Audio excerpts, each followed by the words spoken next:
China एक इतनी बड़ी ताकत है दुनिया की, लेकिन उसने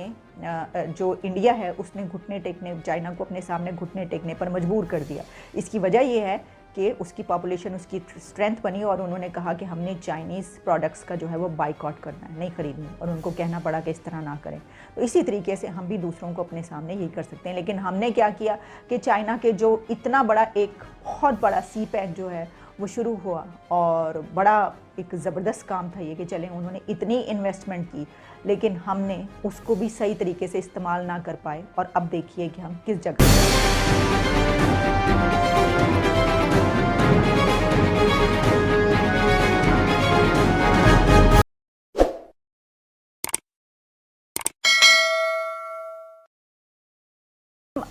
अपनी जो है हमारे पास कमी हो रही होती है और हम दूसरों की तरफ देख रहे होते हैं, और जो अपने मुल्क के अंदर पैदा हो रहा होता है वो भी हम दूसरों से मंगवा रहे होते हैं, ख़रीद रहे होते हैं उनसे। और दूसरी तरफ आप इंडिया को देखिए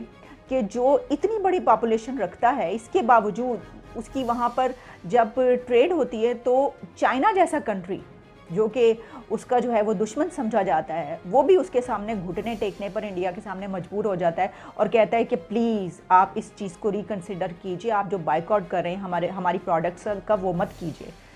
तो ये एक बहुत ही अहम पहलू है मेरा ख्याल है कि दुनिया में कंट्रीज़ जो हैं वो इसी तरीके से तरक्की करते हैं। आपके सामने मैं एक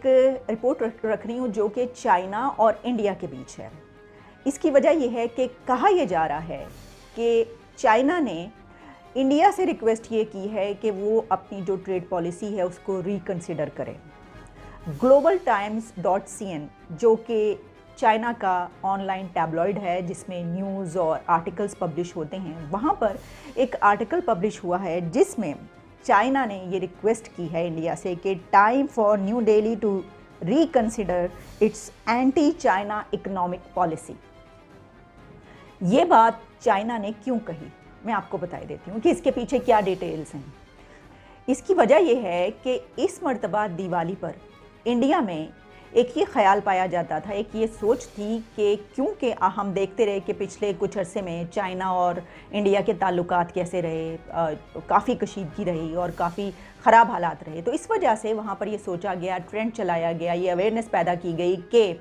चाइना की प्रोडक्ट्स का इस दफ़ा बाइकआउट करना है। अब आप जानते हैं कि पूरी दुनिया में कोई भी फेस्टिवल जब होता है, चाहे वो ईद हो, दिवाली हो, होली हो, क्रिसमस हो, न्यू ईयर हो, तो उस वक्त उस कंट्री के जो लोग हैं वो भरपूर तरीके से अपना ख़रीदारी करते हैं, और जिस कंट्री की ज़ाहिर है कि वो चीज़ें ख़रीदते हैं उसको बहुत ज़्यादा फ़ायदा पहुंचता है। अब इंडिया के पास एक स्ट्रेंथ जिस पर बड़ी तनकीद की जाती है, पाकिस्तान की तरफ से बड़ा क्रिटिसाइज़ किया जाता है कि देखिए इंडिया की जो पॉपुलेशन है वो कितनी ज़्यादा है, इस वजह से पॉवर्टी भी है वगैरह वगैरह। आप ये सोचिए कि इंडिया की इतनी बड़ी पॉपुलेशन जो अरबों में है, उसकी वजह से वो पॉपुलेशन, उसकी स्ट्रेंथ भी किस तरह है। वो इस तरह है कि जब इंडिया में ये अवेयरनेस पैदा की गई, ये ट्रेंड चलाए गए और ये कहा गया कि इस मर्तबा चाइना की जो प्रोडक्ट्स हैं उसका बाइकआउट करना है, तो चाइना को जो लॉस हुआ है उसकी जो रिपोर्ट्स हैं वो ये कहा जा रहा है कि इंटरनेशनल मीडिया जो कोट कर रहा है वो ये कहा जा रहा है कि तकरीबन 50,000 करोड़ 50,000 करोड़ का लॉस हुआ इस मर्तबा चाइना को। लेकिन मुख्तलिफ जगहों पर मुख्तलिफ फिगर्स हैं, कहीं पर यह भी लिखा गया है कि 7 to 8 बिलियन डॉलर्स जो है वो लॉस हुआ है चाइना को इंडिया की इस एंटी चाइना इकोनॉमिक पॉलिसी की वजह से, कि जो उसकी प्रोडक्ट्स जो है वो इस मर्तबा बाय नहीं की गई।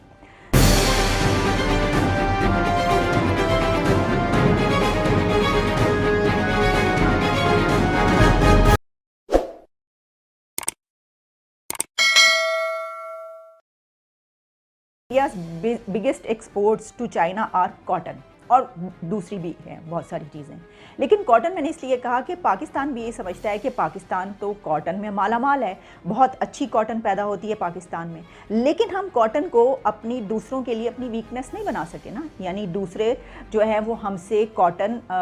इंपोर्ट करें और वो हम पे डिपेंड करें, हम अपने आप को वहाँ तक नहीं पहुँचा सके, वहाँ पर नहीं ले जा सके। क्यों ऐसा है? अच्छा, ले दे के हमारे पास एक ही चीज़ रह जाती है और वो है स्पोर्ट्स का सामान। कि जी जो फुटबॉल वर्ल्ड कप होता है वहाँ पर देखिए पाकिस्तान का फुटबॉल जाता है, कितनी अच्छी किस्म का, हम कितने ज़बरदस्त किस्म के फ़ुटबॉल बनाते हैं कि वहाँ पर वर्ल्ड कप वाले जो है वो हमसे लेते हैं और वो इसको यूज़ करते हैं। मेरा ख्याल ये है कि ठीक है, ये बहुत अच्छी बात है, लेकिन इसको अब इसी एक बात को रगेदते हुए बहुत अरसा गुजर गया है। बहुत एक हर कंट्री की बड़ी पॉपुलेशन ये ज़रूर देखती है,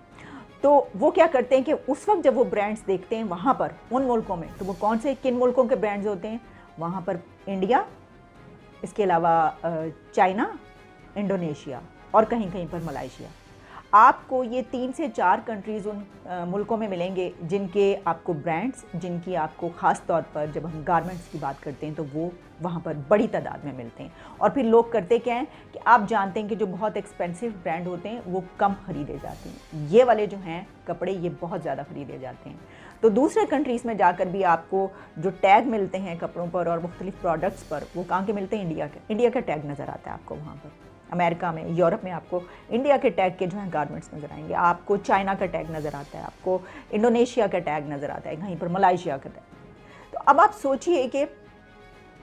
यही है दुनिया में आगे बढ़ने की बातें हैं और आगे तरक्की करने की बातें। लेकिन आप जो पाकिस्तान का टैग है वो आपको कहीं कहीं बहुत ही कम किसी चीज़ पर नज़र आएगा।